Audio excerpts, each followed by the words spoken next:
Revenue તલાટીની પરીક્ષામાં ગેરરીતિ અટકાવવા પ્રશાસન સજ્જ। ગુજરાત ગૌણ સેવા પસંદગી મંડળનું શાનદાર આયોજન। રાજ્યના 1384 પરીક્ષા કેન્દ્ર પર એક જ સ્થળથી નજર। 15,000 સીસીટીવી કેમેરાથી પરીક્ષાનું લાઈવ સ્ટ્રીમિંગ।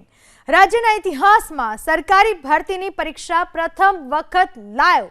બાયોમેટ્રિક હાજરી, એઆઈ મારફતે ઉમેદવારોનું વેરિફિકેશન, જીપીએસથી સજ્જ વાહનોમાં પેપર પહોંચાડવા અને લાવવાની વ્યવસ્થા। મહેસૂલી તલાટી વર્ગ 3ની પરીક્ષા આજે ચાલી રહી છે। લગભગ 4 લાખ જેટલા ઉમેદવારો 1384 કેન્દ્રો ઉપર પરીક્ષા આપી રહ્યા છે અને તેના ઉપર કમાન્ડ એન્ડ કંટ્રોલ સેન્ટર જે ગુજરાત ગૌણ સેવા પસંદગી મંડળનું આવેલું છે ત્યાંથી લગભગ 15,000 કેમેરાની સીધી નજર દરેક વર્ગખંડની અંદર રાખવામાં આવી છે। દરેક જગ્યાએ જ્યાં આ ઉમેદવારો પરીક્ષા આપી રહ્યા છે તેના ઉપર સીધી નજર રાખવામાં આવી રહી છે। સીધું